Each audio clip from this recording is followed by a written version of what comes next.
Comme je l'ai dit, Jacques 3, versets 1 à 12 est l'un des plus profonds enseignements sur la langue dans toute la Bible. Il n'y a pas un seul passage qui équivaut Jacques 3, versets 1 à 12 sur la manière de traiter le problème de la langue.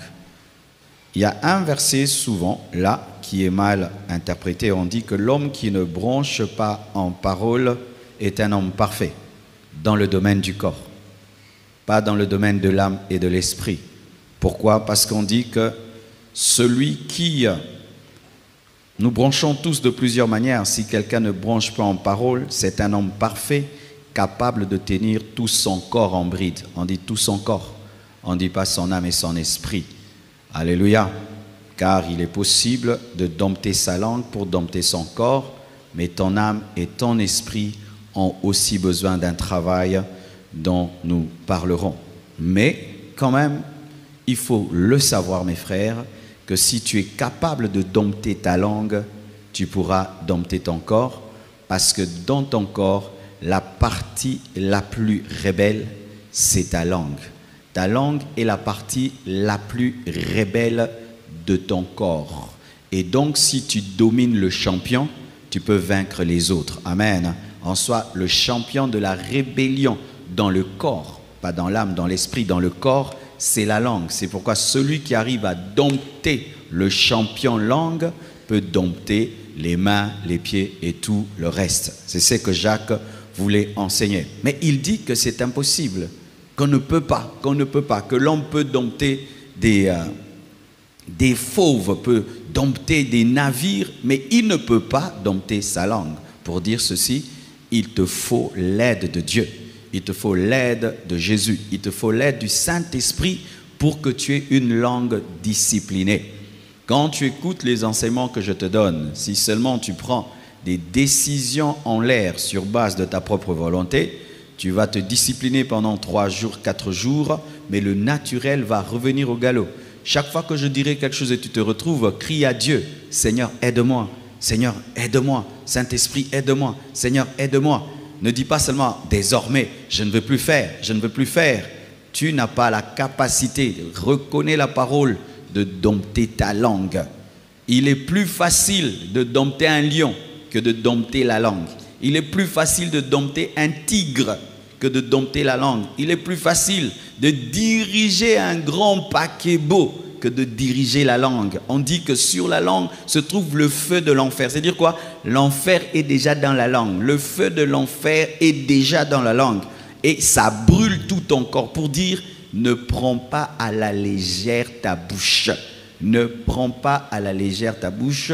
Ne sois pas, moi je parle seulement. Réfléchis toujours avant de parler. Et même dans le monde, on dit qu'il faut tourner 7 fois sa langue dans sa bouche avant de parler, parce que tes propres paroles peuvent brûler ta vie. Dit Jacques, tes propres paroles, avant de brûler les autres, te brûlent toi-même. Et la langue est le monde de la contradiction.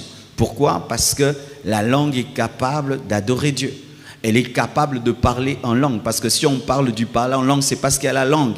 Mais elle est aussi capable d'insulter. Elle est capable de mentir. Elle est capable de maudire. La même langue a une capacité de prêcher, d'enseigner, de prophétiser. Elle a aussi la capacité de maudire et d'insulter. La même langue, elle le fait aisément. Elle peut être facilement totalement chrétienne et totalement païenne, totalement du Saint-Esprit, totalement du diable. La langue.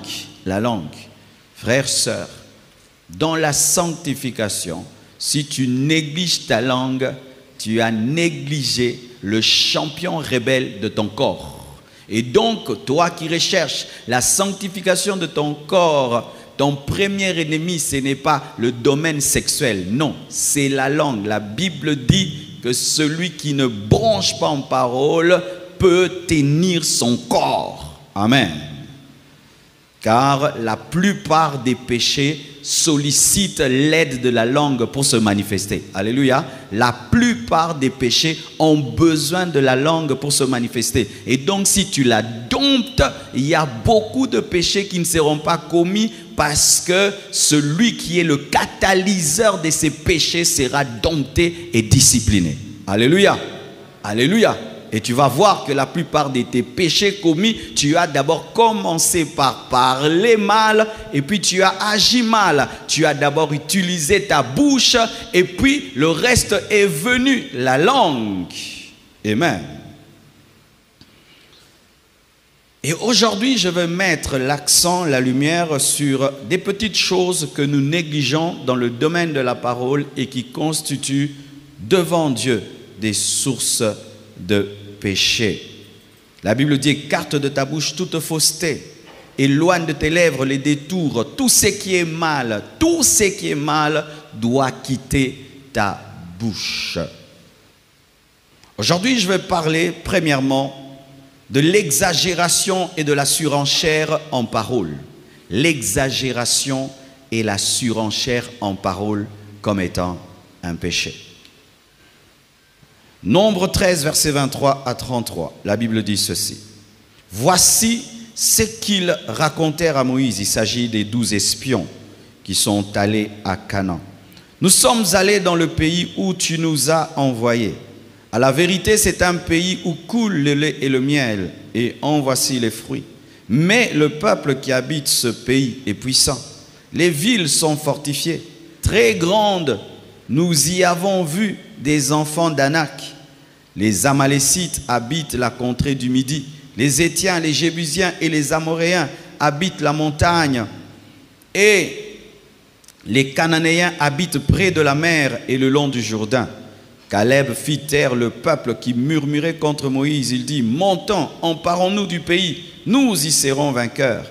Mais les hommes qui étaient allés avec lui dirent: nous ne pouvons pas monter contre ce peuple, car il est plus fort que nous, plus fort que nous. Et ils décrièrent devant les enfants d'Israël le pays qu'ils avaient exploré. Ils dirent: le pays que nous avons parcouru pour l'explorer est un pays qui dévore ses habitants. Vous imaginez ça? Un pays qui dévore ses habitants. Surenchère. Tous ceux que nous y avons vus sont des hommes d'une haute taille, même les bébés. Et nous y avons vu les géants, enfants d'Anak, de la race des géants. Écoutez, nous étions à nos yeux et au leur comme des sauterelles. Tu envoies des gens, Dieu te dit qu'il t'a donné un territoire et ils doivent seulement aller explorer pour revenir et communiquer la foi. Mais quand ils reviennent, ils disent: nous sommes des sauterelles. Eux sont des géants, nous sommes des sauterelles. Et il y a des gens qui sont comme ça. Ils sont tout le temps dans les superlatifs. Tu connais le superlatif, non? Ils disent tout le temps: c'est pire. Ils exagèrent tout. Une petite chose, ils aggravent toujours. Tu ne dis jamais les choses simplement. Tu ajoutes toujours. Tu es toujours dans la surenchère. Une chose de simple, tu dis: c'est grave. C'est terrible. C'est super, extraordinairement extraordinaire. Et quand on vient vérifier, il n'y a rien. Parce que Caleb aussi était parti, il n'a pas décrit le territoire tel qu'ils ont dit. Pourquoi? Il n'était pas dans la surenchère. Lui, il a vu ce que Dieu voulait qu'il voie, mais les autres, ils ont exagéré, que eux étaient des sauterelles devant eux, ce qui était faux. Lorsque tu as la maladie de la surenchère, certainement tu seras un menteur. Parce que tu ajouteras, alors que la Bible dit que ton non soit non et que ton oui soit oui. Et certains même, ils ajoutent: tu as acheté ça à combien? Il ajoute le prix. Tu ajoutes le prix. Si on ta montre elle est belle, tu l'as acheté, mettons, à $500. Ah, c'était combien? À $5,000. Quand tu vends quelque chose, tu ajoutes toujours le prix, la surenchère. Quand tu racontes une histoire, tu ne peux pas la raconter telle qu'elle était. Et j'ai même vu des gens mentir même sur la réalité même de leurs églises. Il dit: il a une église de 100 000 membres. Où est-ce que tu vas la mettre? Pour mettre 100 000 personnes, c'est plus que le stade des martyrs. Le stade des martyrs, c'est 80 000 places. Mais tu as une place de 10 000 places, mais tu dis vous êtes à 100 000. Vous voyez des mensonges. Tu vas quelque part, tu prêches, on te dit c'était comment? C'était extraordinaire. Alors qu'il y avait seulement une seule personne qui a parlé en langue. Parle-moi de ta vie. Tu gonfles les choses, tu gonfles les choses. Jamais tu ne te présentes tel que tu es. Tu gonfles. Et quand on s'approche, on se rend compte que tu n'es pas un lion, tu es un chat. As-tu le courage de dire les choses telles qu'elles sont? De raconter ta vraie histoire sans surenchérir? C'est parmi les écoles que j'ai apprises avec Dieu. J'étais dans un monde où tout, on disait terrible, extraordinaire, terrible, terrible, extraordinaire. Et je suis entré dans ce monde-là, mes frères. Et une fois, on me dit de témoigner à l'église. Et j'ai témoigné, j'ai ajouté. J'avais prêché à l'école et Dieu m'avait utilisé un peu. Et quand j'ai témoigné, c'est comme si toute l'école était sous l'onction et tout le monde était par terre et les professeurs. Alors qu'il n'y avait que 2 ou 3 personnes qui étaient baptisées du Saint-Esprit. Je suis venu raconter l'histoire en aidant Dieu. Et certains, c'est ça, ils gonflent leur témoignage. Tu as un simple témoignage, mais tu ajoutes. Tu n'as pas eu une vie terrible dans le passé. Mais quand tu parles de ton passé, c'est comme si tu étais un grand païen, alors que tu n'as presque rien fait. Pourquoi même voulez-vous glorifier même des péchés que vous n'avez pas commis? Non, j'étais un grand païen. Tu étais un grand païen, tu as fait quoi? Oh, j'avais 2 copines, vraiment. La surenchère, surtout sur ta voiture, sur tes habits, sur ta maison, sur ta vie, Ta vie là c'est faux, il n'y a que des mensonges. Tu as tout gonflé, tout gonflé. Et ça m'avait poussé, cet esprit de surenchère, à mentir même sur mes parents. J'ai menti aux gens que j'étais le fils d'un politicien de ce pays. J'ai menti aux gens que j'ai déjà été en Europe alors que j'avais même jamais été à Brazzaville. La surenchère. Parce que quand tu commences dans la surenchère, tu dois continuer. Tu dois évoluer. Parce que la surenchère pousse les gens à te trouver extraordinaire. Et tu sais, quand les gens te trouvent extraordinaire, tu dois être extraordinaire dans tout. Et jusqu'à mentir sur tout. Sur tout. Est-ce que vraiment le toi là, c'est toi? C'est que les gens savent de toi. C'est vraiment toi. Et avec ce phénomène Internet, ah là là là là, c'est terrible. Tout le monde est faux. Faux. Même sur Internet, tu es très beau sur Internet, mais comme ça là, ah, c'est ça aussi, il y a d'autres comme ça là. Sur Internet, il est waouh, on croirait un millionnaire. Quand tu t'en approches là, oh, c'était la lumière quoi, les filtres. Tout ça, la surenchère sur tout, sur ta beauté, sur ton apparence. Certains vous prenez des photos dans des maisons qui ne sont pas les vôtres et on pense que tu es riche, et un jour comme ça tu dois te marier, tu dois maintenant expliquer que tout était faux. On n'a plus des gens vrais. Ou quand tu le prends très haut, il te dit non, c'est pas ça. Ah, ta maison là, tu l'as achetée à 2 millions. Non, je ne l'ai pas achetée à 2 millions. Dieu a touché quelqu'un qui m'a donné ça à un prix, vraiment la grâce de Dieu. Non, on n'aime plus ça, la grâce de Dieu. On veut laisser les gens nous avoir peur de nous.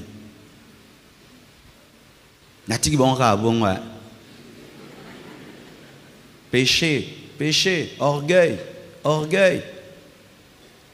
Tu mens sur tes études. Tu n'as pas fini les études, mais tu mens que tu as fini les études. Tu ne travailles pas. Tu n'es pas engagé, mais tu sors des fois et tu as des copes, mais tu fais croire que tu es vraiment engagé. Vrai ou faux? Vrai ou faux? La surenchère. Certains même mentent sur leur âge. La surenchère. Et tu vois là, des toutes petites choses là. C'est pourquoi j'ai dit, ça c'est les enseignements des bébés. Parce que quand quelqu'un grandit dans les Seigneurs, il n'est plus dans ça. Tu peux le trouver grave, il te dit non, c'est pas ça. Ah, ça c'est la grâce de Dieu. Ah, comment ta voiture là tu l'as achetée? Ah non, c'est un cadeau, on m'a offert. Ah mais ça, ah vraiment tu as beaucoup d'argent. Non, c'est pas beaucoup d'argent. Dieu a touché quelqu'un qui m'a fait du bien. Ah, vois-moi comme je suis. Pourquoi tu te gonfles? Certains vous parlez de vos projets comme si c'est déjà. Tu parles de tes projets comme s'ils sont, mais ce n'est rien. Tu n'as encore rien fait. Et ce n'est pas la foi, tu sais que tu mens. Tu sais que tu mens. Parce qu'il y a une manière de parler des projets dans la foi et une manière aussi de mentir en parlant des projets. Et les gens investissent dans ton projet alors qu'il n'existe pas. C'est de l'escroquerie. La surenchère même de sa famille. Certains mentent sur leur famille. Vous voulez présenter une famille parfaite, mais ce n'est pas vrai. Sois toi. Dis à ton voisin, sois toi. Donne la vraie version de ta vie. Donne la vraie version de ta vie. Alléluia. Donne la vraie version de ta vie. Deuxièmement, il y a maintenant d'autres, c'est le contraire. Les paroles minimisantes ou diluantes. Genèse 3, versets 1 à 5, c'est ce que Satan a fait. Le serpent était le plus rusé de tous les animaux des champs que l'Éternel Dieu avait fait. Il dit à la femme, Dieu a-t-il réellement dit, vous ne mangerez pas de tous les arbres du jardin? La femme répondit au serpent, nous mangeons du fruit des arbres du jardin, mais quant au fruit de l'arbre qui est au milieu du jardin, Dieu a dit, vous n'en mangerez point et vous n'y toucherez point de peur que vous ne mouriez. Alors le serpent dit à la femme, vous ne mourrez point, c'est pas grave, mais Dieu sait que le jour où vous en mangerez, vos yeux s'ouvriront et que vous serez comme des dieux, connaissant le bien et le mal. Il y a un interdit grave qui peut tuer l'homme et la femme. Satan vient, il leur dit c'est rien, vous n'allez pas mourir. C'est rien. D'ailleurs, si vous touchez, vous serez comme Dieu. Vous aurez la connaissance du bien et du mal. Il y a le danger, mais lui minimise. Et il y a des gens comme ça. Ce n'est pas grave. Toi, tu as peur, pourquoi? Ce n'est pas grave, ce n'est pas terrible. Pourquoi?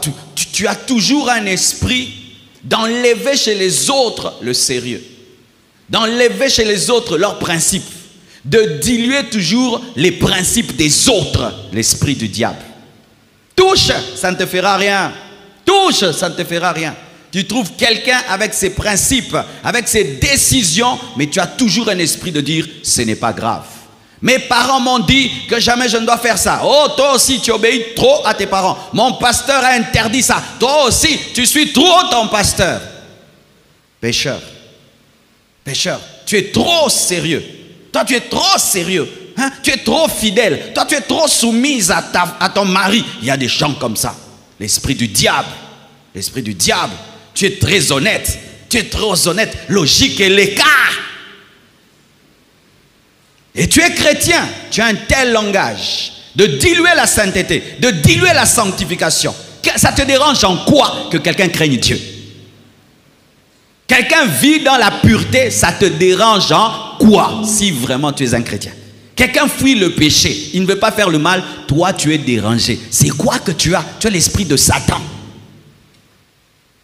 Parce que quelqu'un de normal, même quand il est païen, il encourage les vertus.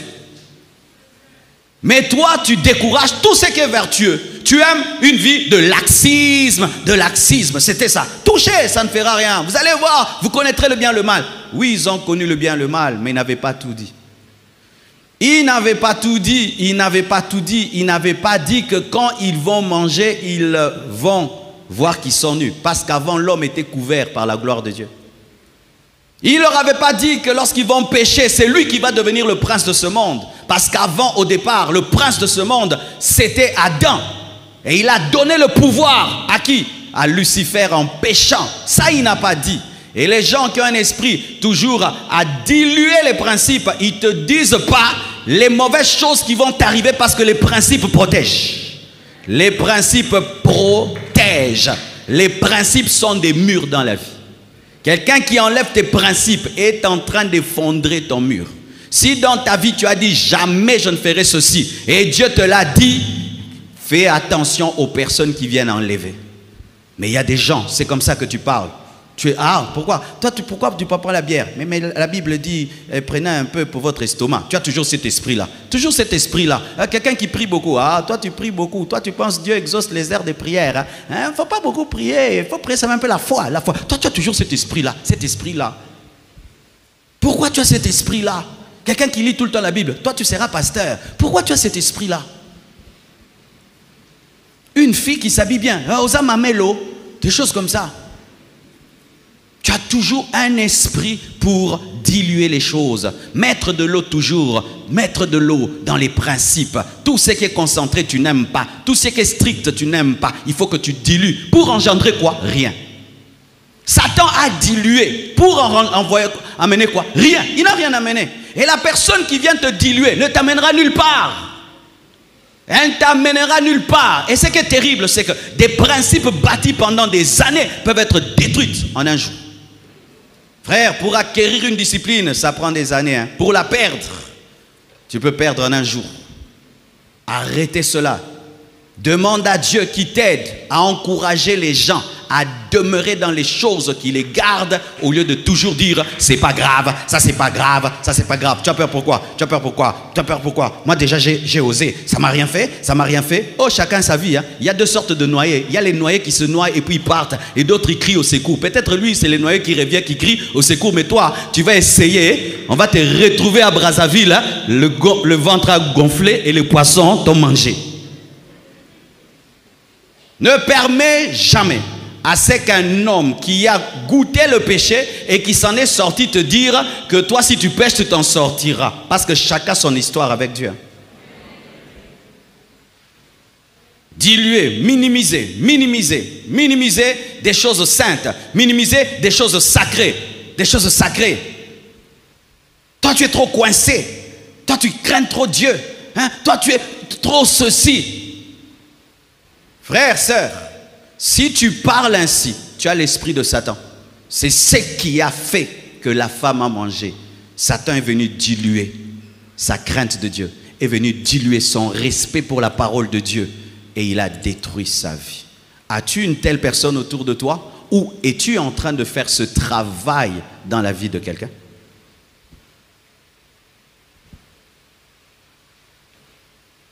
Troisièmement, donner des fausses prophéties, c'est un péché. C'est un péché de la langue, mes frères.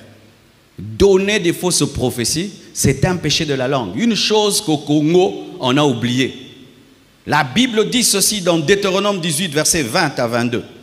Mais le prophète qui aura l'audace de dire en mon nom une parole que je ne lui aurai point commandé de dire, ou qui parlera au nom d'autres dieux, ce prophète-là sera puni de mort. Peut-être diras-tu dans ton cœur, comment connaîtrons-nous la parole que l'Éternel n'aura point dite? Quand ce que dira le prophète n'aura pas lieu et n'arrivera pas, ce sera une parole que l'Éternel n'aura point dite. C'est par audace que le prophète l'aura dite, n'aie pas peur de lui. Lorsque nous lisons Deutéronome 18, versets 20 à 22, nous trouvons deux sources de fausses prophéties, la chair et le diable. Pourquoi je dis cela? Mais le prophète qui aura l'audace de dire en mon nom une parole que je ne lui aurai point commandé de dire. Donc là, c'est la chair. Et qui parlera au nom d'autres dieux, là, ce sont les démons. Il y a deux sources de fausses prophéties. Quand quelqu'un prophétise dans le faux, il a deux sources. Un, lui-même. Il dit, Dieu m'a dit. Dieu ne lui a pas dit.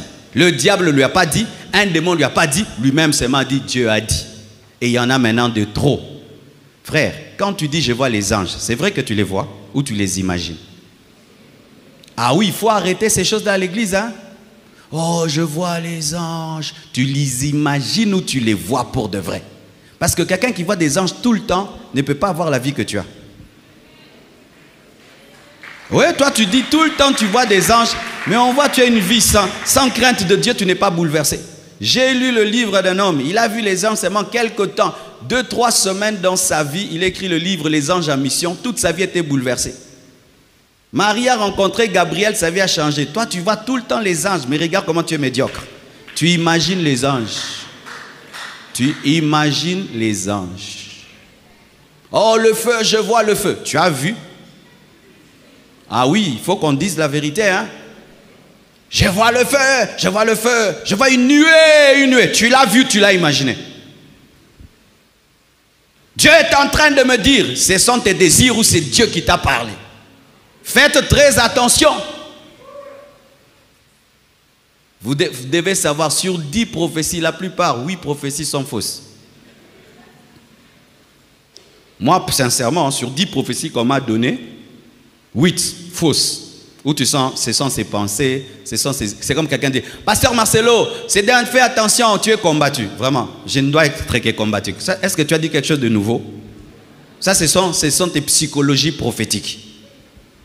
Nous sommes en train de voir une grande croissance. Ah! Tu as fait déjà des prévisions spirituelles. La croissance est déjà en route.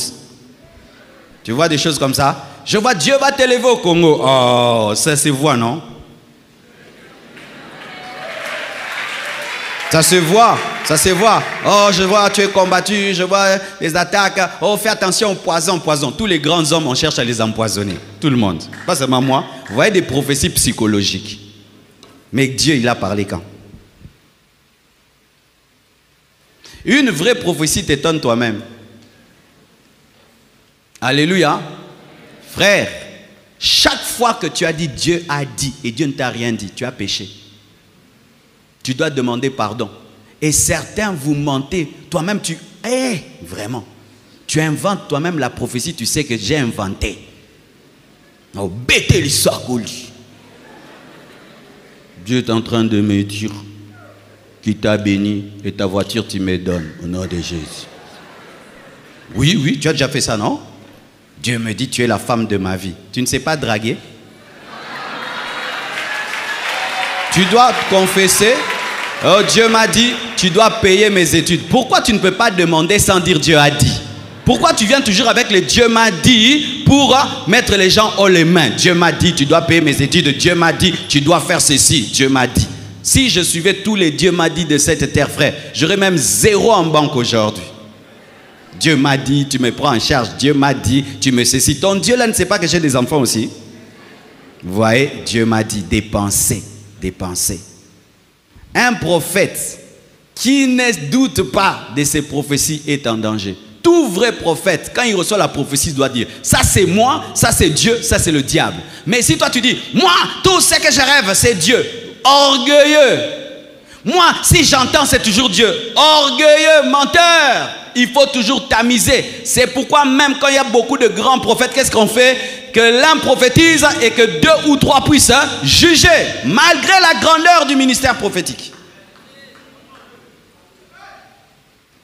Les prophéties que tu as données, est-ce que ça s'est accompli? Parce qu'il ne faut pas seulement prophétiser, hein. Il faut aussi juger l'accomplissement de la prophétie pour savoir si c'était Dieu. Et avoir l'humilité de dire, ah, ça c'était pas Dieu, ça ne s'est pas accompli. Est-ce que tu as l'humilité de reconnaître que tu as prophétisé des choses qui ne se sont pas accomplies? Tu trouves toujours le moyen de faire accomplir la prophétie, même si ce n'est pas accompli.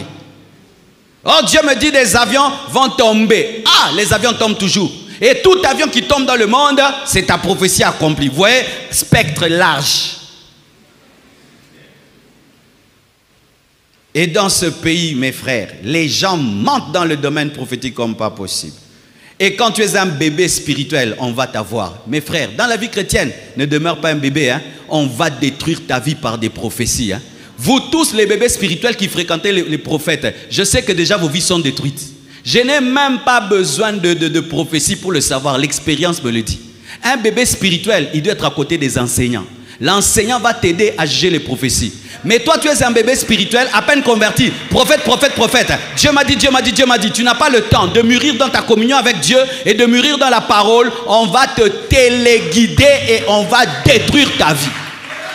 Vous devez savoir, hein, dans le Nouveau Testament, le prophète ne dirige pas la vie des gens. C'est pourquoi cette église n'est pas dirigée par la prophétie. Elle est dirigée par le Saint-Esprit, par la parole. Et les prophètes qui sont dans cette église viennent confirmer ce que Dieu a dit, mais ne sont pas là pour me diriger. Pasteur, fais le séminaire, fais la croisade. Moi, non. Vous pouvez jeûner, prier, venir avec des prophéties. Je ne ferai pas. Dieu doit me parler moi-même. D'abord, parce qu'il n'a pas établi les groupes d'intercession comme pasteur. Donne-moi la main, hein. Oh, le pasteur, quand on lui prophétise, il ne fait jamais. C'est vous les pasteurs? Même un avion, c'est un seul pilote, non? Et le copilote attend qu'on puisse lui céder.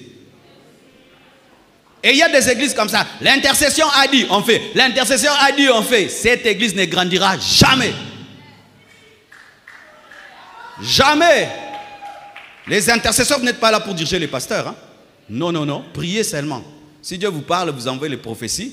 Si c'est que vous avez reçu, Dieu me l'a dit, je fais. Si Dieu ne m'a pas encore dit ça, il doit me dire parce que c'est moi le pasteur. Dieu a dit qu'on ne déménage pas, qu'on reste ici. Moi, il ne m'a pas dit ça. Je ne vais pas faire, on va déménager.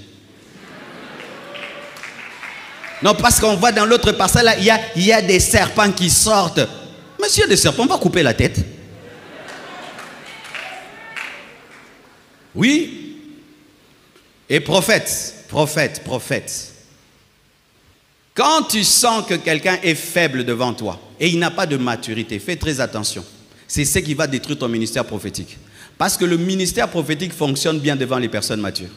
Parce que tu sais que le mature va te corriger. Mais quand c'est un bébé qui dit oui, amen, amen, amen, ça détruit souvent les prophètes. C'est pourquoi je n'aime pas les prophètes qui n'aiment que les personnes immatures. J'aime pas les prophètes qui ne prophétisent jamais, qui ne me donnent jamais des prophéties, mais vous êtes toujours dehors là-bas pour prophétiser sur les fidèles. Et je ne reconnais même pas ton ministère prophétique, mais dans cette église, tu prophétises sur les gens. Tu es un voleur, tu es un escroc, tu es un mercenaire. Tu es un mercenaire. Ici, on ne sait même pas. Je ne sais même pas que tu es prophète. Je ne sais même pas que toi, tu donnes des paroles de connaissance, mais quand on dit amen, toi, tu commences ton église. Escroc, voleur, ne viens plus jamais dans cette église. Reste chez vous à la maison. Et si tu veux commencer une église, va commencer une église. Tu es un paresseux. Tu laisses l'autre travailler, réunir les gens. Toi, après le culte maintenant, Dieu m'avait dit, Dieu m'avait montré. Viens me dire ça, que moi-même je puisse te juger si tu es prophète. Le serpent a peur d'Adam. Le prophète là, de cette église-là, qui te prophétise tous les jours, pose-lui la question, le pasteur te connaît? Non. Mais pourquoi il est tout le temps derrière toi? Et toujours un peu d'argent. Ne lui donne plus le transport, il ne va plus prophétiser. Ne lui donne plus le transport, il ne va plus prophétiser. Un vrai prophète, il va être reconnu par son père. Les prophètes qui ont des zonzing dans l'église sont des cupides. Là, c'est pourquoi vous prophétisez qu'aux riches, non? Vous prophétisez aux pauvres. Hommes riches, sachez ceci. Quand vous avez plein de prophètes derrière vous, c'est pour l'argent. Je vous dis la vérité, c'est pour l'argent. Si tu n'avais pas l'argent, il ne serait pas là. Il ne serait pas là. Il ne serait pas là. Essaye. Il prophétise, tu ne donnes pas l'argent. Ni le transport, ni rien. Un mois, tu vas voir s'il va revenir. Sinon, il va changer les prophéties. Dieu va te taper. Dieu va te frapper. Tu vas mourir. Tu as abandonné Dieu. Tu es un ingrat. Je connais tout ça. Je connais tout ça. Et je sais ce qui se passe au milieu de vous. C'est pourquoi quand Dieu établit un pasteur sur toi, il sait pourquoi il est établi. Mais certains fidèles, vous êtes plus intelligents que les pasteurs. C'est pourquoi on vous roule, on vous roule, on vous roule. Et après maintenant, comme vous serez des épaves, vous allez venir, moi maintenant, je vais vous débosseler. On prophétise par le Saint-Esprit. Et quand c'est le Saint-Esprit, ça arrive. Mais écoute aussi, ce n'est pas parce que tu prophétises par le Saint-Esprit que tu décides de prophétiser. Comme j'entends, maintenant je vais prophétiser. Oh! Donc toi tu dis, Dieu parle! Hein? Dieu était en train de parler à Michael. Dieu, oui, parle! Pourquoi j'ai dit aux gens, tu vas parler? Quel manque de respect. Je suis venu avec 200 prophéties, il ne donne que 20. Deux choses comme ça, du tralala. Du tralala, du tralala. Oh, moi je vais commencer la prophétie, et puis toi tu vas la continuer, toi tu vas la finir. Des jeux dans l'église, des jeux. On commence à jouer. Et vous dites, ouais, c'était extraordinaire. C'était charnel. Extraordinaire de quoi? Oh, ils font des prophéties, des tours de prophéties. Lui, il commence, il passe à l'autre, les relais, l'autre finit. Tu as vu ça où? Dans la Bible. On veut du théâtre. Et on ment au nom de Dieu. Lorsque tu es prophète, n'aie jamais l'orgueil de dire que moi, quand je me lève, Dieu parle toujours. Il y a des jours, Dieu ne va pas te donner de prophétie. Prêche seulement. Mais si tu as déjà l'orgueil en toi, que moi, quand je tiens le micro, il y a toujours des ainsi dit le Seigneur. Le jour où Dieu ne t'en donnera pas, tu vas inventer et tu vas opérer dans l'expérience prophétique. Tu sais, une main qui a touché le poisson, même s'il n'y a pas le poisson, il y a l'odeur du poisson. Et tu peux opérer dans l'expérience prophétique, mais un sage sait que ça, c'est l'expérience, ce n'est pas Dieu. Mais les faibles ne sauront pas. N'ayez jamais cet orgueil-là, que moi je prophétise toujours. Le jour qu'il n'y en a pas, il n'y en a pas. Dieu n'est pas obligé de donner tout le temps des prophéties, de donner tout le temps des paroles de connaissance, sinon tu vas inventer. Un homme avait des paroles de connaissance, il est allé quelque part. Et le premier jour, pas de paroles de connaissance. Les gens étaient venus nombreux, ils étaient déçus. Deuxième jour, pas de paroles de connaissance. La foule, moitié. Le troisième jour, c'était seulement la moitié qui est venue. Ce jour-là, il a prophétisé presque sur toute la moitié de l'église. Ça, c'est un prophète. Il n'a que faire des hommes. Il est fidèle à Dieu. N'ayez jamais des sobriquets prophétiques au écran géant. L'aigle qui voit tout. C'est ce qui amène des fausses prophéties. L'aigle qui voit tout, qui perce dans la percée des visions nocturnes. Mais d'autres prophétisent par Satan, par l'esprit de divination. Vous devez savoir ceci, mon frère. Ce n'est pas parce que je connais des choses sur ta vie que c'est Dieu qui m'a parlé. Vous devez savoir ceci. Ce n'est pas parce que quelqu'un te donne ton nom que c'est Dieu qui lui a donné ton nom. Vous devez savoir ceci, que ce n'est pas parce que quelqu'un te donne ton adresse qu'il a reçu ça de Dieu. Même les Mbikoudi le font. Les Mandona le font. Alors ce n'est pas parce qu'il y a des précisions que c'est toujours Dieu. Dieu donne les précisions. Comme on nous a enseigné, je crois, hier. Il a donné la précision en Corneille, sur Simon, sur le corroyeur, là où il était à Jopé, tout. Mais le diable aussi fait de même. Lorsque Moïse a jeté le bâton, les magiciens aussi ont jeté le bâton. Vous devez savoir que ça existe aussi. Prophétiser au nom de Dieu, mais par les démons. Comment tu peux savoir? 2 ou 3 choses. 1, ça ne s'accomplit pas. Ça fait seulement waouh! Et puis il n'y a rien. Pourquoi? Parce que si tu me dis le nom de mon père, de ma mère, de ma grand-mère, ça fait waouh! Ça a changé ma vie en quoi? Rien. C'est ça. Quand tu vois des prophéties qui n'engendrent rien. Dieu parle, la lumière est créée, il parle, il y a le soleil, il parle, l'homme, il parle, les bétails. Mais un Dieu qui parle, il n'y a rien, c'est du spectacle, c'est la chair ou les démons. Quand tu vas dans un endroit, tu trouves qu'on est en train de faire un spectacle prophétique, sache qu'il y a les démons. Le Saint-Esprit, ce n'est pas un magicien pour faire des spectacles. Tu sens que c'est du spectacle maintenant, du spectacle. Aucune crainte de Dieu, tout est tourné sur le prophète. Spectacle, démon. Ou la chair. Et aussi, quelqu'un qui prophétise, mais il a une sale vie. Comme si le Saint-Esprit aime le péché. Comment le Saint-Esprit te donne des détails sur les noms des gens, sur les chaussures des gens, sur tout. Mais il ne te dit pas que tu es impudique. Ça, il ne te dit pas. Il ne te dit pas. Il te dit tout sur les gens, pas sur ton péché là, qui est connu mondialement. C'est ça prophétisé par le diable. Lorsqu'il y a la puissance surnaturelle, sans sanctification, souvent il y a des démons. Mais vous n'avez que faire de ça. Pourvu que Dieu m'a parlé, hein? Dieu m'a parlé. Ah bon? Vous devez savoir que derrière la prophétie, il y a toujours un esprit. Il y a un esprit. Tu vois le fait que tu es là, même si je ne t'impose pas les mains, tu es sous l'emprise de mon onction. Ah oui? Oh, moi j'étais seulement allé. Tu étais allé, ok. Mais s'il n'a pas Dieu, tu es sous l'emprise des démons. Moi je n'ai que faire de sa vie et moi j'ai besoin seulement de la grâce de Dieu, des enseignements nouveaux. C'est écrit où dans la parole de Dieu? Qu'un homme de Dieu peut vivre dans le péché et peut servir Dieu. C'est écrit où dans la parole de Dieu? Que nous on consomme que les dons spirituels, on ne consomme pas le caractère. C'est écrit dans la parole de Dieu.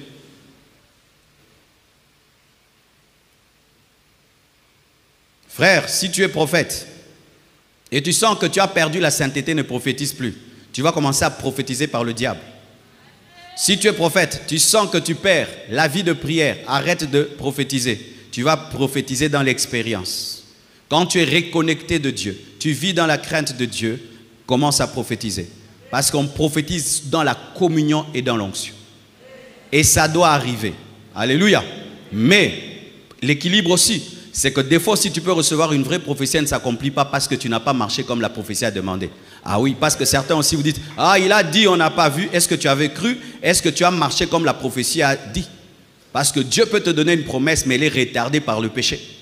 Le premier roi d'Israël n'était pas de Juda, alors que Juda avait la prophétie, parce qu'il y avait le péché. Le premier roi était benjamite. Ce n'est pas que Dieu avait menti, mais Juda avait péché et il a retardé l'accomplissement de la promesse. Ça aussi, vous devez savoir. Alléluia. Donc chaque fois que tu veux dire, le Seigneur m'a dit, tremble, tremble.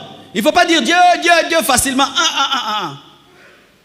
J'ai reçu une prophétie sur le pays il y a 2 ou 4 jours. Clair de clair, les noms, les personnes, les choses qui vont arriver. J'ai dit Dieu, si c'est toi que ça revienne encore. Et c'est revenu, je me suis vu maintenant en train de prophétiser dans la vision à ces personnes. Alors là, j'ai dit, ok, là j'appelle et là je donne la prophétie. Mais tu ne peux pas, tu as, du coup, fais attention. Tu risques de parler dans la chair où le diable peut parler par toi pour détruire une famille. Dieu peut parler par toi pour détruire une vie. Dieu peut parler par toi pour déstabiliser une vie. Imagine un garçon, il est en train d'étudier sa mathématique. Toi, tu dis, Dieu m'a dit que tu ne dois plus étudier la mathématique, tu dois être pasteur. Tu sais que si la prophétie est fausse, tu as détruit sa vie. Il ne faut pas jouer ces choses-là. Hein? Oh, Dieu me dit, tu as l'appel de Dieu. Toi, Dieu ne te voit pas dans les affaires. Dieu te voit que dans son œuvre. Tu es sûr. Maintenant, s'il entre dans l'œuvre de Dieu, il souffre.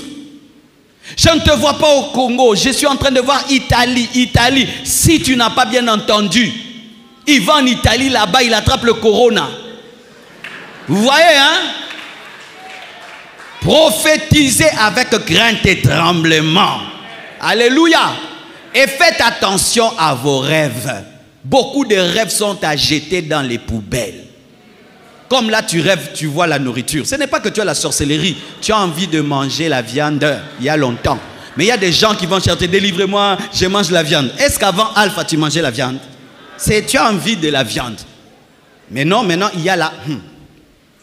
Si tu vois le chien, c'est l'impudicité. Si tu vois le chat, c'est la sorcellerie. Si tu vois le serpent, c'est quoi? C'est Satan. Si tu vois les militaires, ce sont les démons. Mais non, je peux voir les militaires, mais ce sont les anges aussi qui me protègent. Maintenant, tout, maintenant, si tu vois, c'est ceci. Il y a même des livres qui sont vendus où on vous explique quel sens je veux dire ceci. C'est bloquer le Saint-Esprit.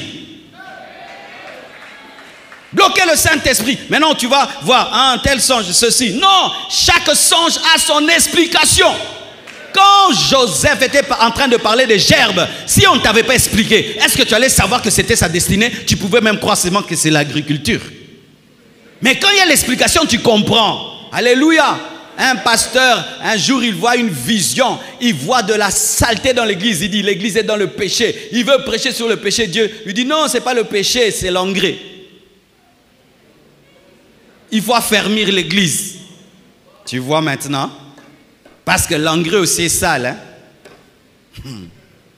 Mais c'est la saleté qu'on ne balaye pas, mais qu'on laisse d'ailleurs et qu'on met pour qu'il y ait la croissance. Dieu ne lui parle pas du péché, il lui parlait de mettre l'engrais, mais lui il a dit la saleté veut dire toujours le péché.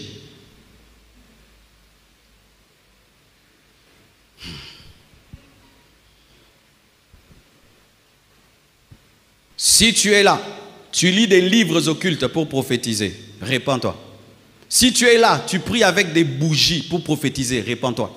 Si tu es là, tu invoques Satan pour prophétiser, répands-toi. Et si même tu me suis sur Internet, tes prophéties viennent des livres magiques, viennent des bougies et tout le reste, répands-toi. Le dernier jour, tu auras Dieu devant toi. Et regardez ces personnes-là. Elles invoquent le diable, mais pour avoir la crédibilité, elles mettent Jésus. Ça révèle déjà que Jésus est élevé au-dessus de Satan. Parce que s'ils étaient fiers de Satan, si elles étaient fières de Satan, il fallait qu'elles disent directement, Satan a dit. Mais pourquoi vous ne citez pas le nom de votre maître? C'est parce que le nom de Jésus est le nom le plus élevé. C'est pourquoi vous le citez. Citez le nom de votre maître et dites, le maître Satan m'a parlé de ta vie. Pourquoi vous ne citez pas le nom de votre maître? C'est parce qu'ils ne sont pas fiers de leur maître. C'est pourquoi ils usurpent le nom de notre maître. C'est pourquoi la Bible dit, plusieurs prophètes viendront sous mon nom. Sous mon nom, c'est porter le nom de Dieu sans être en communion avec Jésus. Et certains, vous êtes dans une bonne église, mais bitambola pipa. Oh oui. C'est un culte pastoral, toloba bien. Oui, tu as l'église ici, mais tu es là-bas. Ici, on te lave. Ici, on marche sur toi. Là-bas, on te prend l'argent. C'est pourquoi tu ne contribues même pas pour la construction. Oh, donne-moi la main, hein? Là-bas, tu donnes l'argent. Ici, tu ne donnes rien. Tu veux aussi que je te mente? Vous entendrez que ça. Je n'ai que ça. Tu veux que je te mente? Que j'invente, que je crée, que je te distrais, que je t'annonce un futur qui n'est même pas ton futur. Tu vis dans le péché, on t'annonce des grandes choses. On te ment, non? Dieu n'a pas vu que tu es prostituée? Des prostituées auxquelles on annonce, tu vas être une grande femme. Vraiment. Un Dieu aveugle. Des voleurs, on dit Dieu va t'élever dans ton travail. Lui-même, il sait là qu'il est voleur. Tu vas monter encore dans les vols. Tu vas monter pour bien vraiment voler. Jésus connaissait le cœur de Judas. Et il lui a dit, ce que tu veux faire, fais-le. Et il a dit, il savait c'était quoi. Quand on te prophétise une vie, et toi-même dans ton cœur tu rigoles, fais attention, ce n'est pas Dieu. Parce que Dieu doit te dire d'arranger aussi. Une prophétie qui saute la sanctification ne vient pas de Dieu. Quand tu es dans le péché, Dieu va te dire de te repentir et de te mettre en ordre.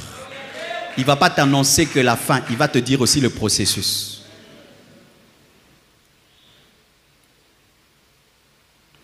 Quatrièmement, utilisez le nom de Dieu en vain. Exode 20, verset 7. Tu ne prendras point le nom de l'Éternel ton Dieu en vain, car l'Éternel ne laissera point impuni celui qui prendra son nom en vain. Là, ce n'est pas seulement dans le domaine de dire Dieu m'a dit, mais ce sont aussi ces personnes qui aiment se servir du nom de Dieu pour ouvrir les portes. Mes frères, je trouve que ce n'est pas honnête. Je viens auprès de quelqu'un, c'est un vendeur. Et je sais qu'il est chrétien. Du coup, je lui dis, moi je suis ton frère en Christ, hein, pour qu'il baisse le prix. Tu vois, utiliser le nom de Dieu en vain. Je le vois même ici au pays. Tu es dans ta voiture, si on sait que tu es un homme de Dieu. Du coup, il dit, oh pasteur, biso bandiminayo. Il te dit qu'il est chrétien pour te demander de l'argent. Il te dit qu'il va à l'église. Il te dit qu'il protège même tes affiches non mises. Tu utilises le nom de Dieu pour ouvrir les portes. Certains même utilisent le nom de leur pasteur. Moi, je suis le fils du pasteur Marcelo. Mais tu es de là, de loin là-bas. Mais quand tu veux avoir des relations, tu es le premier à citer le nom de ton pasteur. Tu es le premier à citer l'église Compassion pour t'ouvrir des portes. Pour qu'on mette de côté ton potentiel, tu aimes utiliser le nom de Dieu en vain. Mon frère dans le Seigneur, est-ce que tu ne peux pas me prêter un peu d'argent? Mon frère dans le Seigneur, il est écrit dans la Bible, il faut que nous puissions nous entraider. Premièrement dans le Seigneur. Toi, tu utilises des versets bibliques. Tout ce que tu as dans ta vie, c'est parce que tu as toujours mis le nom de Dieu devant. Devant. Tu as toujours utilisé Dieu. Pour qu'on ait pitié de toi. Pour qu'on t'aide. Dieu, Dieu, Dieu, tout le temps, Dieu. Pour que tes paroles aient du poids, tu ajoutes Dieu, Dieu, Dieu, Dieu, Dieu. Certains disent pasteur, pasteur, pasteur, pour que c'est du poids. Le pasteur avait dit. C'est de la malhonnêteté. Et certains même, tu n'as aucune communion avec Dieu, mais tu aimes tout le temps citer son nom parmi les saints. Tu vois un groupe de gens qui craignent Dieu. Toi, tu viens toujours dans le groupe là des gens qui craignent Dieu. Toi-même, tu ne crains pas Dieu. Et tu pries avec eux quelque temps. Après, frère, aidez-moi un peu. Escroc. Tu es un escroc ecclésiastique. Oui, tu es un escroc. Tu es un escroc. J'en ai même vu venir jusque dans mon bureau. C'est la première fois qu'il entre dans cette église. Et puis il entre, pasteur, je suis ton fidèle, ça fait 2 ans. Aide-moi à payer ma garantie. Utilisez le nom de Dieu. Utilisez le nom de Dieu. Combien de fois tu as utilisé le nom de Dieu? Combien de fois tu as mis le nom de Dieu dans la saleté pour ta vie? Combien de fois? J'ai vu même certains étudiants, leurs professeurs et chrétiens, ils veulent se servir de ça face aux professeurs. Oh frère de l'église, tu ne peux pas me donner quand même un 0. C'est ça, utiliser le nom de Dieu en vain. Utiliser le nom de Dieu pour toi, pas pour lui. C'est ça, utiliser le nom de Dieu en vain. Utiliser le nom de Dieu pour se crédibiliser, pas pour la gloire de Dieu, mais pour toi. Je vais aller leur dire que je suis chrétien, je vais leur dire que je suis chrétien, je vais leur dire que je suis chrétien. Pour tes faveurs à toi, utiliser le nom de Dieu en vain.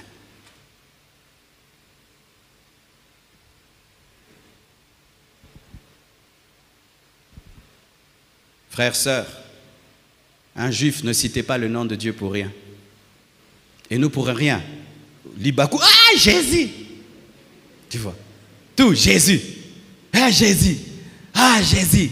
Tu manges quelque chose. Oh, Jésus. Jésus. Jésus. Tout, Jésus. Jésus. Jésus. Jésus. Jésus. Même quand on veut tester le micro. Jésus. OK, son. Jésus. Jésus. Jésus. OK, son. Hein? Frère, quand on teste le micro, on ne dit pas Jésus. Hein? OK, OK, OK. Allô, allô, allô, allô, allô. Do, ré, mi, fa, sol, la, si, do. Pas Jésus, Jésus, Jésus Seigneur, Jésus Seigneur. Frère, Baxel sous son sauce à bientôt. Jésus Seigneur. Le nom de Jésus pour tester un micro. Quel blasphème, quel péché. Païen de païen, il fait une boutique. Jésus le roc. Jésus le roc, Jésus le roi des rois, Jésus ceci. Il n'a rien à voir avec Jésus, seulement pour attirer les chrétiens. Restaurant chrétien, restaurant ceci. Il n'a rien à voir avec Dieu.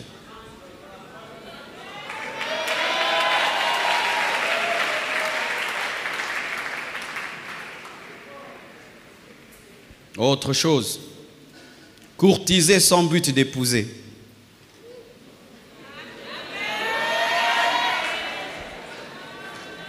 Célibataire, draguer sans le but d'épouser, c'est un péché. En français, on les appelle les allumeurs. Tu allumes et puis tu laisses. Tu allumes et puis tu laisses. Tu donnes l'espoir et puis tu laisses. Tu as fait ça combien de fois? Tu as blessé combien de cœurs dans cette église? Et il y a des sœurs qui ont abandonné Dieu parce que tu es un allumeur. Ça te plaît de draguer, de draguer. C'est un sport pour toi. La Bible dit ceci dans Proverbe 16, verset 27. L'homme pervers prépare le malheur et il y a sur ses lèvres comme un feu ardent. Il a sur ses lèvres un feu ardent parce qu'il est pervers. Mon frère, on ne joue pas avec l'amour. On ne joue pas avec l'amour. Quand tu vas dire à une sœur, je t'aime et je veux t'épouser, que ce ne soit pas pour les jeux, que ce soit sérieux. Si tu ne vas pas l'épouser, ne lui dis pas. Ne lui dis pas.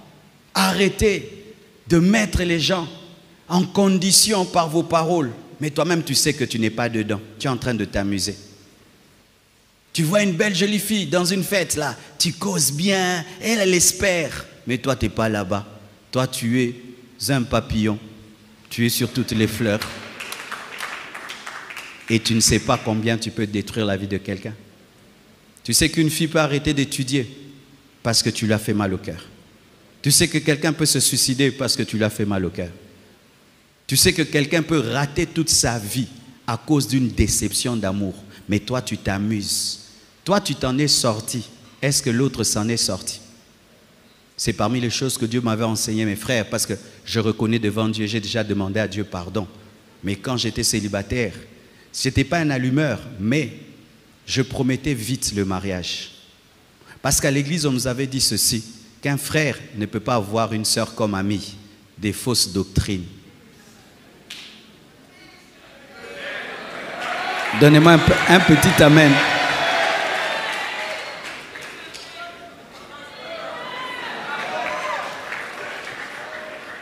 Je n'étais pas un allumeur, mais j'étais dans un autre principe qui est derrière ce principe, faire prendre les engagements à la légère. Prendre vite les engagements. Alors voici ce qu'on nous enseignait. Que si on te voit après le culte, tout le temps causer avec une sœur, tu dois expliquer c'est quoi. Alors pour ne pas être appelé impudique, alors tu dis sœur, je vais t'épouser, comme ça c'est fiançailles. Mais alors que tu es en train de l'observer, tu dois déjà donner le nom de fiançailles et dire je vais t'épouser. Alors pourquoi? Parce qu'on disait qu'un garçon et une fille ne peuvent pas être des amis, ce qui est faux. Il n'y a pas un verset biblique sur ça. On n'épouse que ses amis. Comment je vais épouser quelqu'un, elle n'est pas mon amie. Maintenant, comment je connaîtrai son caractère sans hypocrisie? Parce que quand seulement tu dis je vais t'épouser, l'hypocrisie vient. Maintenant, quand est-ce que je vais observer une fille si elle n'est pas en mode hypocrisie? C'est dans l'amitié, où elle rit comme un verre,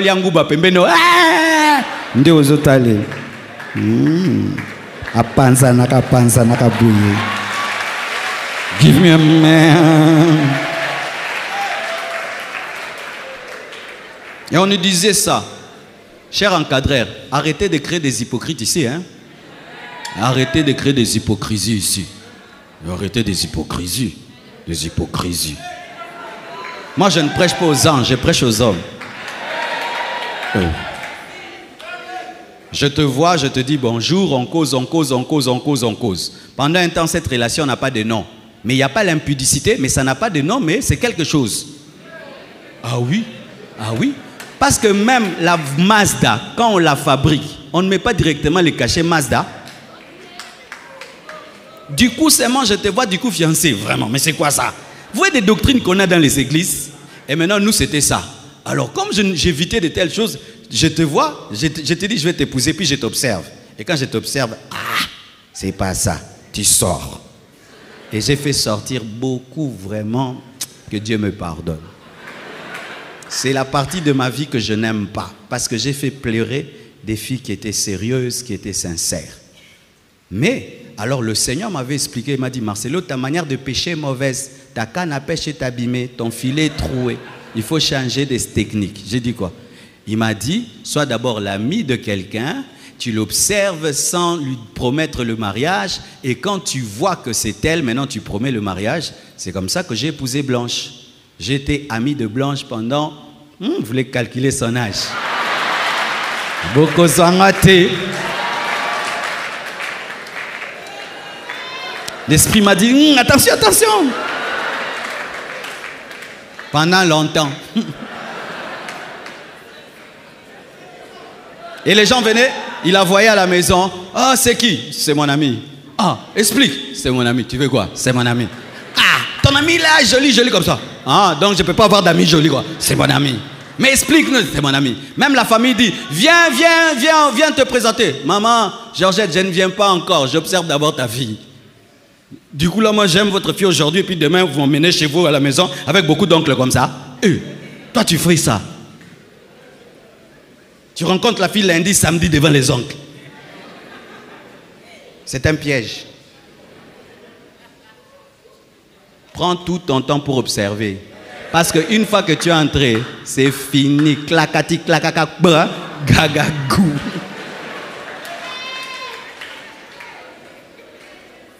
Qui d'entre vous, tu vas dans un magasin, du coup, le premier habit que tu vois, tu dois l'acheter? Tu dois te promener, tu te promènes, mais tu ne pêches pas. Jusqu'à ce que tu sens, c'est ça. Mais certains, ils prennent 2 heures du temps pour choisir rien qu'une chaussure. Mais ce n'est pas que tu goûtes.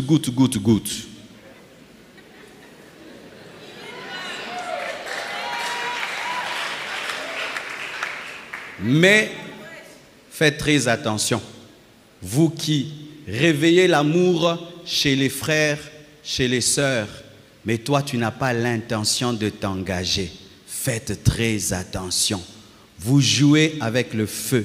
La Bible dit ne rêvez pas l'amour avant qu'ils le veulent. 3 versets sur ça.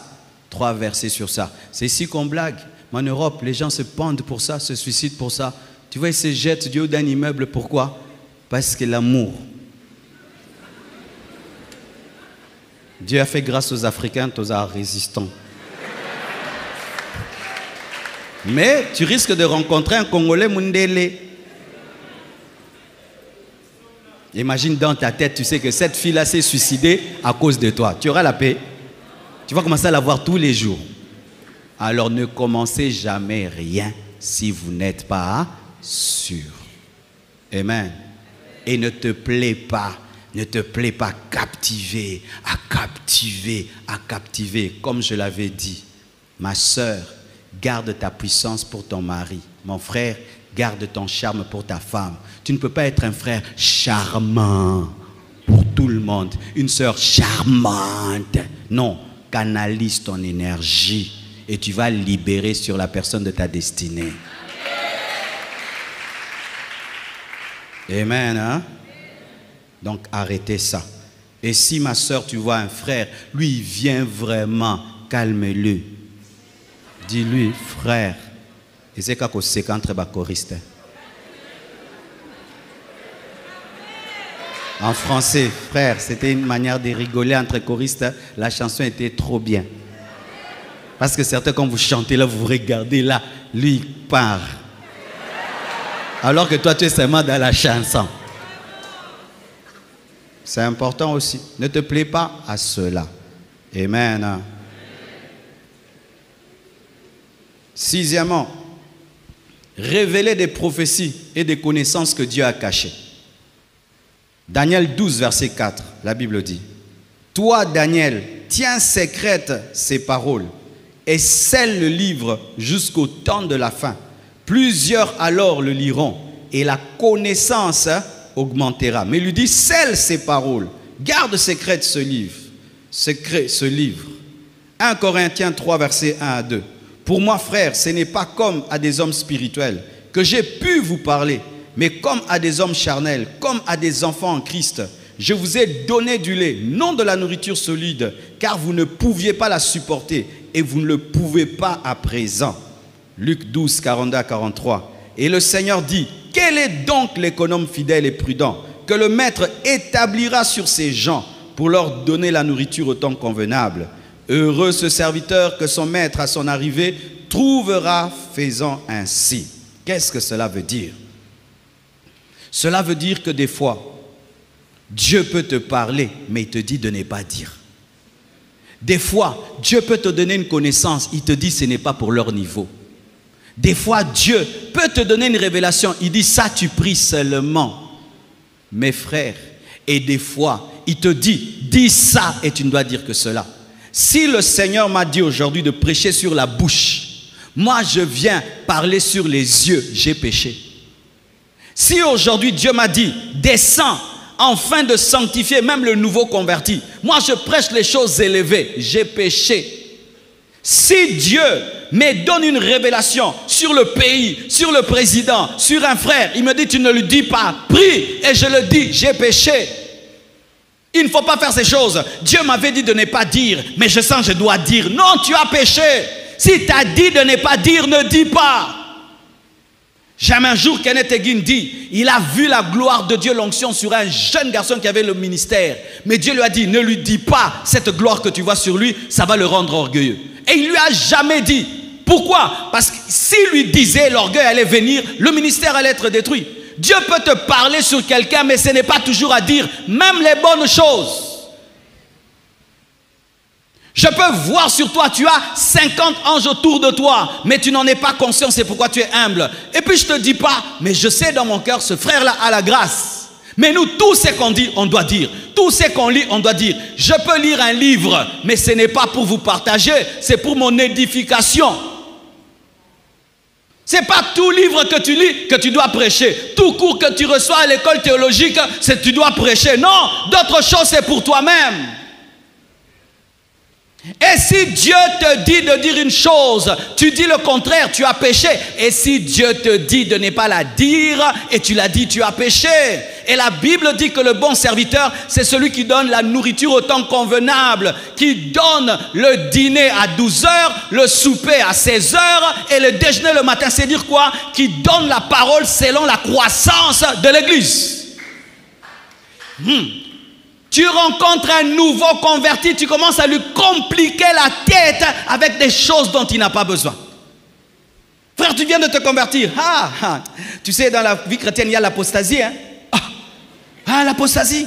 Il y a l'esprit d'égarement. Quelqu'un vient de se convertir aujourd'hui. Tu dis, frère, Dieu va t'amener dans des déserts. Est-ce qu'il en a besoin?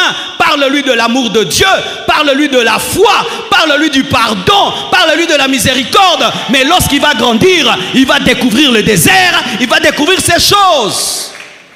Toi, tu as 30 ans dans le Seigneur, quelqu'un vient de se convertir, tu prends tes problèmes des convertis des 30 ans, tu lui amènes ça. Tu dis, oh, tu t'es converti aujourd'hui. Pika. Ça veut dire quoi? Dieu, des fois, tu peux prier, il ne t'exauce pas. Comment ça? Tu vois, moi, par exemple, là, j'ai 40 ans d'épreuves divines. Maintenant, le nouveau converti, tout d'un coup, là, il a peur de ce Dieu-là. Parce que tu lui as dit trop tôt des choses que Dieu allait lui dire un jour. Jésus a dit, j'ai beaucoup de choses à vous enseigner, mais vous ne pouvez le supporter. Mais quand viendra le Saint-Esprit, Jésus n'a pas tout dit aux apôtres, parce qu'ils n'avaient pas la maturité pour saisir des toutes petites choses. Des fois, c'était un scandale pour eux. On ne dit pas tout à un nouveau converti. Et certains même, quelqu'un vient de se convertir, tu commences à lui parler des problèmes de l'église. À peine il est venu dans un département. Hey, au Kotia, Koswa, Namoreza, département. Au Sambela est bien. Sorcier. Tu es un sorcier diurne. Tu n'as pas besoin de t'envoler pour être sorcier. Comment quelqu'un vient de se convertir? Tu commences déjà à lui dire des choses pareilles. Lui parler des problèmes de l'église. Lui parler des problèmes des autres. À peine converti. Tu le nourris de ça. Et je suis contre aussi les gens, quelqu'un à peine converti, tu lui parles des démons, non, parle-lui de Jésus, parle-lui de Jésus, parle-lui de Jésus, parle-lui de Jésus. Quelqu'un va de se convertir, les sorciers, le deuxième monde, le monde de pandemonium, oh non, il aura la peur au lieu d'avoir la foi. En me convertissant, j'ai commis l'erreur, j'ai lu le livre de Rebecca Brown, sur il est venu libérer les captifs. Frère, j'avais des attaques toutes les nuits. Et mon oncle, il était curieux, il est allé lire le livre. Lui, chaque fois qu'il lisait, il avait des attaques. Et qu'est-ce qu'il faisait? Si on est nombreux, il vient là, il lit à côté de vous. Il lit à côté de vous, à côté de vous. Je dis, ça c'est quelle manière de commencer la vie chrétienne? C'est ça, toi, tu as commencé la vie chrétienne comme ça. Il y a des sorciers qui veulent détruire ta vie. Toi, tu commences la vie chrétienne par sorcier veut détruire ta vie. Il y a des liens ancestraux. Tu commences la vie chrétienne avec des liens. Tu ne connais ni rien sur la puissance du sang de Jésus, la puissance de la croix, le tombeau vide, la puissance du nom de Jésus. C'est pourquoi tu ne décolles pas, parce que tu as mal commencé. Parce que celui qui t'a enseigné n'a pas dit ce qu'il devait dire. Paul enseignait comme ça, Paul commençait comme ça. Alléluia. Lorsque tu dis ce que tu ne dois pas dire, et tu annonces ce que tu ne dois pas annoncer, c'est aussi un péché. Si Daniel avait révélé les choses qui lui étaient interdites, il allait pécher. Garde-le, ne le dis pas. Et il ne le dit pas. Frères et sœurs, les grands prophètes, ils meurent avec des secrets dans leur cœur. Ils meurent avec des secrets dans les cœurs. Les grands prophètes, sur 100 prophéties qu'il a reçues, il a peut-être donné 50. Les autres, c'était seulement des intercessions. Tu peux voir, mais tu ne dois pas dire. Je me tiens ici. Pendant que je me tiens ici, je vois là-bas quelqu'un qui se transforme en démon. Et puis je dis, frère, viens. Ce frère est un sorcier devant vous tous. Ce n'est pas parce que Dieu m'a montré que je dois dire.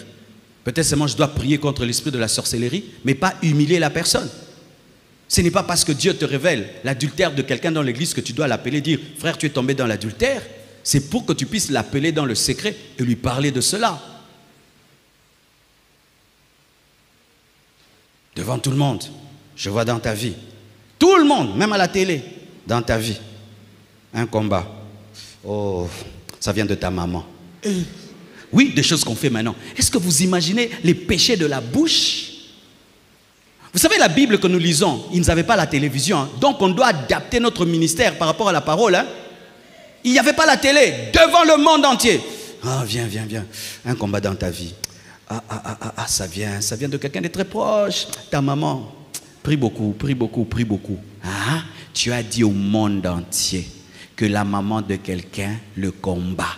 Elle-même suivait l'émission. Elle a aussi une famille, une belle famille. Tu comprends ce que tu as fait, hein? Toi, tu parais être un grand prophète. Tu as détruit toute une famille et la vie d'une femme. Et souvent, c'est faux parce que l'esprit ne peut pas te pousser à humilier quelqu'un comme ça. Et si même c'était Dieu, ta prophétie vraie est devenue fausse. On n'a pas à aider Dieu pour que l'église grandisse en faisant ça. Il y a des gens qui enseignent et qui prophétisent dans les bureaux. L'église est grande. Frère, tu n'as pas besoin d'humilier les gens pour que l'église soit grande, que la présence de Dieu soit là, que tu aimes les gens, que tu aies le fardeau des âmes. L'église va grandir. Tu n'as pas besoin d'exposer la vie des gens pour avoir une grande église. Les gens vont là où on les aime. Et là, on traite leurs problèmes dans le secret. Parce que l'église, c'est aussi un hôpital. Qui d'entre vous aimerait avoir un médecin? Quand il t'opère, ça passe à la télévision en direct. Qui? Vrai ou faux? Et pas docteur Kanika. On va là-bas et puis il te reçoit. Il chasse les gens. Il te dit montre ceci. Il te fait la radio en secret. On te donne tes radios en secret, tes échographies en secret. Et H6 est rempli tout le temps. H6 est rempli. Les gens qui vont commencer à mettre à la télé ce qu'ils nous font, ce sera rempli. Les dons, au lieu de faire grandir les églises, sont en train d'empêcher les églises de grandir parce qu'ils opèrent sans amour et sans sainteté. Et je dis toujours, si tu veux savoir si ce que tu fais est bien ou mal, pose-toi seulement cette question. Est-ce que j'aimerais qu'on me fasse ça? C'est tout. Et si tu réponds, tu trouveras. Moi, j'aimerais aller dans une église, le prophète m'appelle devant tout le monde et il dit mes problèmes au monde entier. Non, je ne le ferai pas. Mais s'il m'appelle, il me dit Marcelo, Dieu va t'élever, tu vas être grand. Ah, dis ça au monde entier. Oui, parce que là, c'est bien. Ah, j'ai dit la vérité, il faut être sincère. Vous voyez quand pasteur Dalo a prophétisé sur moi au Cameroun là. Ah, bien. Là, j'ai vraiment papa avec plaisir. Mais que Dieu m'aide. Mais pas s'il disait, Marcelo, je vois ceci, des mal, des mal, des mal. Ah, vieux.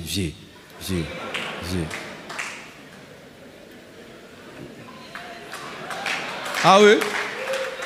Là, dis-moi dans la chambre, à l'hôtel, dis-moi. C'est comme ça. La sagesse et l'amour et la sainteté. L'église, ce sont les enfants de Dieu. C'est la femme de Jésus. Tu ne peux pas aller dénuder la femme d'autrui sur la route. Tu ne peux pas. C'est la femme du roi des rois, du Seigneur des seigneurs. Faites très attention. Vous avez été acquis à un grand prix. Le sang de Jésus a coulé pour vous. C'est-à-dire qu'on exerce le ministère sur l'église, il faut trembler. C'est comme si on t'amène l'enfant du président, l'enfant d'un roi. On te dit, enlève sa dent. Un chirurgien qui opère l'enfant du président, il dit, Seigneur, aide-moi que cet enfant ne meure pas. Pourquoi? Mais l'église, c'est plus que l'enfant du président. Vous êtes plus que les enfants du président. Vous êtes les enfants du roi des rois, du Seigneur des seigneurs. Et tu ne peux pas traiter les gens avec légèreté. Toi là, viens ici. Toi là, viens là. Toi là, viens là. Les gens viennent 10 là. Et puis tu les laisses. Et puis tu vas là-bas comme ça là. Et reste là. Pas ici. Pas ici. Il faut traiter les gens avec respect, honneur. Même s'il est en babouche. Même s'il est venu à pied. Même s'il est mal habillé. C'est un enfant de Dieu. L'homme d'être honoré et respecté, surtout à l'église. Surtout à l'église. C'est là où même celui qui n'est pas considéré dans sa famille sent qu'il est honoré, qu'il est respecté à l'église.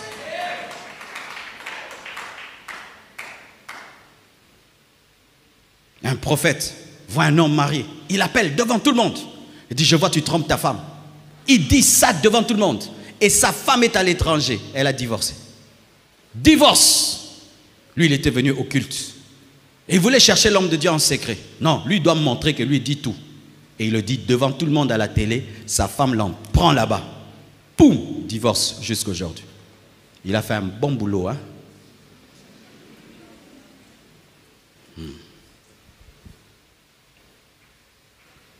Vous me donnez combien de minutes?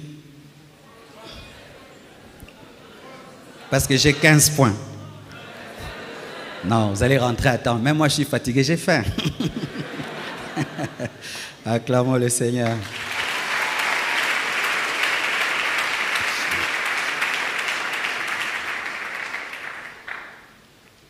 Septièmement, la manipulation en parole, la domination en parole, le terrorisme en parole. 1 Samuel 17, versets 8 à 11. Les Philistins s'arrêta et s'adressant aux troupes d'Israël, rangés en bataille, il leur cria, il s'agit de Goliath, 1 Samuel 17, 8 à 11. Pourquoi sortez-vous pour vous ranger en bataille? Ne suis-je pas le Philistin? Et n'êtes-vous pas des esclaves de Saoul? Choisissez un homme qui descende contre moi. S'il peut me battre et qu'il me tue, nous vous serons assujettis. Mais si je l'emporte sur lui et que je le tue, vous nous serez assujettis et vous nous servirez. Le Philistin dit encore, je jette en ce jour un défi à l'armée d'Israël. Donnez-moi un homme et nous nous battrons ensemble. Saoul et tout Israël entendirent ces paroles du Philistin. Et ils furent effrayés et saisis d'une grande crainte. Verset 16. Le Philistin s'avançait matin, soir, et il se présentant pendant 40 jours, alpha 40 d'insultes. Alpha 40, c'était stratégique. Goliath venait le matin, il les insulte, il les terrorise, il les appelle esclaves de Saoul. Et ils ont peur toute la journée. Quand maintenant la peur de la journée finit, vient le soir encore. Il les insulte, il les terrorise, comme ça ils ont peur toute la nuit. Donc ils avaient des nuits de peur et ils avaient des journées de peur, stratégie, matin, soir. Pourquoi? Les paralyser de sorte qu'ils oublient leur Dieu, qu'ils oublient la puissance de leur Dieu. Mais quelqu'un est venu qui ne subissait pas ces insultes, qui n'était pas sous l'emprise de ces insultes, mais qui entendait Dieu, qui était en communion avec Dieu. Il a dit, je le tuerai. Ce n'est pas un géant, c'est un incirconcis parce qu'il n'était pas sous la terreur des paroles de Goliath. Ne terrorise jamais les gens en parole, même pas tes enfants. Je vois des parents comme ça. Toi, viens ici. Un père qui appelle ça. Je veux te tuer. Je veux te tuer. Tu terrorises tes enfants. Tu aimes inspirer la crainte autour de toi. Frère, voici. Si les gens te respectent parce qu'ils te craignent, le jour que tu commettras une erreur, ils vont te détruire. Mais si les gens te respectent parce qu'ils t'aiment, le jour que tu commettras une erreur, ils vont te protéger. Lorsque ta vie est fondée sur la peur et la crainte, tu n'as personne avec toi. Le jour que tu seras faible, les rebelles vont se manifester. Mobutu pensait qu'on l'aimait, on les craignait. Quand il est tombé malade, il a vu. Quand tu es un lion, tu terrorises les gens. Ne pense pas qu'on t'aime. On te craint parce que tu es fort. Quand tu tombes malade, ils vont se révéler. Quand dans tes paroles, ce n'est que la terreur, la manipulation, la domination. Quand tu parles aux gens, tu veux toujours dominer. Hey, tais-toi, hey, tais-toi, hey, tais-toi, écoute, hey, tais-toi. Les gens ne doivent pas parler. Tu pêches parce que si tu as une langue, les autres aussi ont une langue. Tu paralyses les gens. Tu es bête, tu es bête, tu es bête. Et ton enfant ne sait même plus parler dans ta présence, tellement que tu l'as appelé bête. Tu l'as démoralisé. Tu as démoralisé ta femme. Une femme comme celle-ci, une femme comme celle-ci, une femme comme celle-ci. J'ai trouvé une femme comme ça, elle était belle avant. Dans le mariage, elle est détruite. Son mari, tous les jours, lui dit des choses. Elle ne se donne même plus la peine de se laver. Dominer, manipuler. Tu sais, je peux l'écraser comme ça, et puis je vais le faire faire ça. Je vais l'effrayer, et puis je vais le faire faire ça. C'est satanique, c'est démoniaque. Que tu aies une telle intelligence de manipuler les gens, de paralyser la personnalité des autres pour que tu puisses les diriger. Et il y a des gens comme ça, quand tu tombes sur leur emprise, si tu n'as pas une forte personnalité, tu vas devenir lui. Il fait de toi son clone. Ah, pourquoi tu es habillé comme ça, habillé comme toi, comme moi? C'est pas beau. Hein, tu changes. Hein, pourquoi tu as porté les gilets? Enlève les gilets. Hein, tu changes. Il faut avoir la personnalité. J'aime ça. Tu n'aimes pas ça? Moi, j'aime les gilets. Si toi, tu n'aimes pas les gilets, moi, j'aime les gilets. Chacun aime à sa vie. Tu dois avoir de la personnalité, savoir te défendre. Sinon, quand tu attrapes, tu es sous l'emprise d'un dominateur. Il détruit ta vie. Tu as terrorisé qui dans ta vie? Quelqu'un d'intelligent dans ta présence, il perd l'intelligence. Quelqu'un qui est sûr de lui dans ta présence, il n'est plus sûr de lui. Et tu aimes jouer à ça. Tu as ça, démoraliser, déstabiliser. Quelqu'un il a ses arguments. Tu casses. Il ne sait plus parler. C'est un péché. C'est un péché, mes frères. Parce que nous, les chrétiens, nous devons aider les gens à devenir les meilleurs qu'ils sont. Mais pas dégrader les gens. Au point où tu terrorises tellement quelqu'un, il devient muet. Tu terrorises tellement quelqu'un, il n'est plus d'intelligence. Tu terrorises tellement quelqu'un, il est sans personnalité.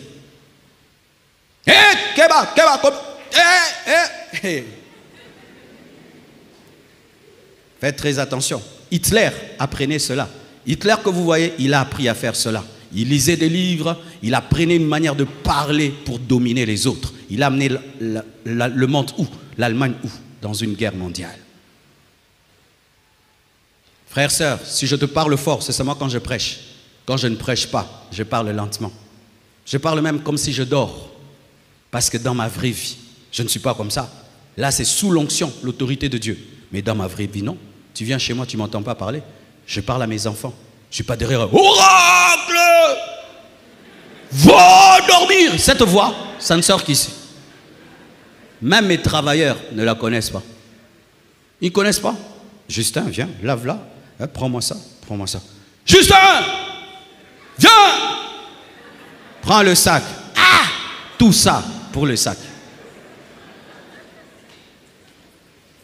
Tout le monde va dormir. Ce sont des démons que tu chasses ou des enfants que tu vas dormir. Et puis on t'a donné le nom de Vieux Django.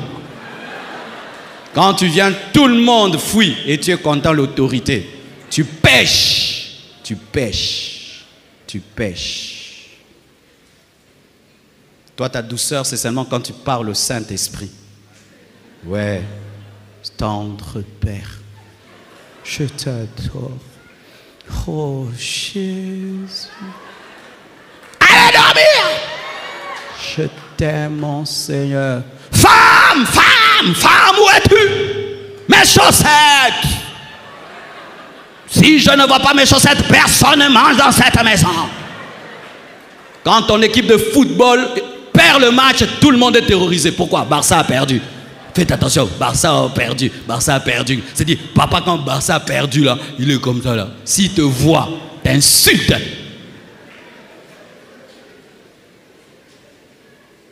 Ton chef te gueule, toi aussi tu viens gueuler les enfants. Toute la colère de la journée, toi tu viens avec sur ta femme. De sorte qu'on ne veut même pas que tu rentres à la maison. Papa, vous savez, certains d'entre vous, quand vous rentrez là, les gens baillent. Hein? Certains papas ressemblent au prof de mathématiques. On prie dans le cœur qui se casse dans les escaliers. Ce sont des péchés que je commettais quand j'étais païen. Je priais qu'il se casse dans les escaliers. J'ai dit, ce prof, vraiment, il ne veut pas se casser dans les escaliers, il ne vient pas aujourd'hui. Mais il est toujours là, même quand il y a la pluie. Le prof de mathématiques, il ne rate jamais. Il est toujours là, même s'il est mouillé. Tu dis, oh, ce prof-ci, il tombe même pas malade. Et certains papas, ça ressemble les profs de mathématiques. Avant que tu ne viennes, les enfants sont là avec maman, ils rient, ils blaguent. Tu te contentes là. C'est quoi là, rire comme ça? Rire, rire, des rires, des rires. Les gens sont dans Alpha 40, en train de chercher la face de Dieu. Vous riez, vous riez, vous riez. Tout le monde n'est pas coincé comme toi. Tout le monde n'est pas coincé comme toi. La vie, ça n'a pas que ta couleur. Tout le monde doit voir la vie comme il veut. Si toi tu vois gris, les autres voient rouge, rose. Chacun a sa vision de la vie. Donne-moi la main. Hein. Dominer, manipuler, terroriser. C'est un péché. Valoriser. Ça, c'est le plan de Dieu. Que Dieu vous bénisse abondamment. Je dirai le reste prochainement. Nous nous tenons debout, s'il vous plaît. Moi, je viens puiser, puiser.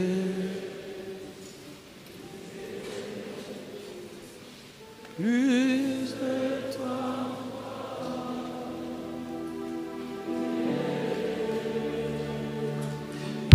Moi je viens puiser,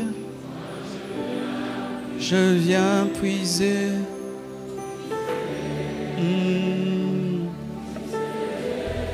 Plus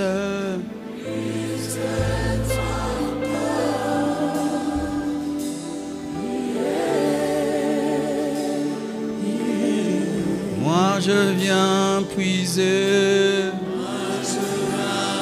je viens puiser,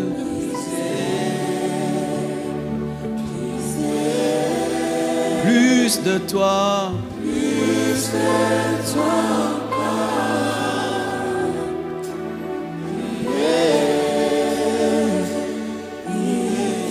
Tu as besoin de l'aide de Jésus pour dompter ta langue.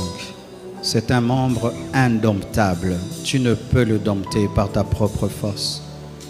Et tu sens que tu fais beaucoup de mal avec ta langue dans ta propre vie et contre les autres. Et tu as besoin de l'aide du Saint-Esprit ce soir. De partout où vous êtes, je vous prie de vous approcher. Et ensemble, nous allons prier Jésus.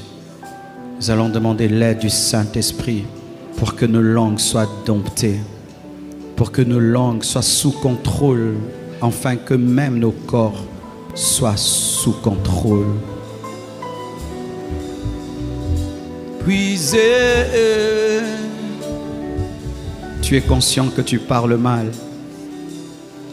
que tu aggraves toujours les choses, ou même tu dilues les choses, que tu parles à la légère, tu t'engages à la légère, que tu terrorises, tu manipules les autres, que tu utilises le nom de Dieu en vain, que tu révèles des choses que tu ne dois pas révéler, que tu dis le nom de Dieu en vain, tu donnes des prophéties qui ne sont pas vraies. Toutes ces choses, puisez, puisez plus de toi encore. Priez, priez, moi je viens puiser, viens puiser.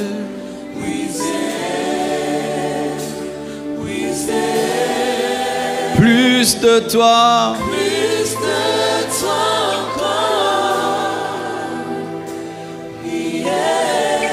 Prie avec moi. Dis, Seigneur Jésus, par ton esprit, délivre-moi des paroles exagérées.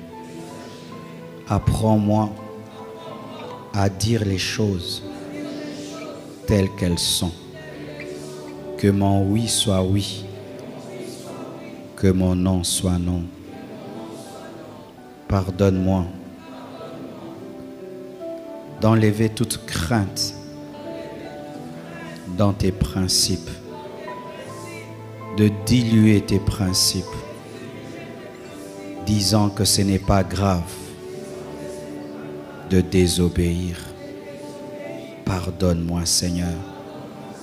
Pardonne-moi chaque fois que j'ai dit que tu as parlé alors que c'était moi-même. Pardonne-moi d'avoir utilisé ton nom en vain. Pardonne-moi d'avoir créé l'espoir du mariage alors que je n'avais pas le projet du mariage. Pardonne-moi de révéler des choses que je devais cacher, d'enseigner des choses que je ne devais pas encore dire. Pardonne-moi d'avoir manipulé, dominé, terrorisé les autres au travers de mes paroles. Change-moi, Jésus. Transforme-moi, Jésus. Fais-le ce soir. Fais-le ce soir. Fais-le ce soir. Fais-le ce soir. Fais-le ce soir. Fais-le ce soir. Fais-le ce soir. Fais-le ce soir. Au nom de Jésus-Christ. Père, que cette parole soit une sémence qui va bâtir le caractère de tous ceux qui vont l'écouter. Au nom de Jésus-Christ. Amen. Que Dieu vous bénisse.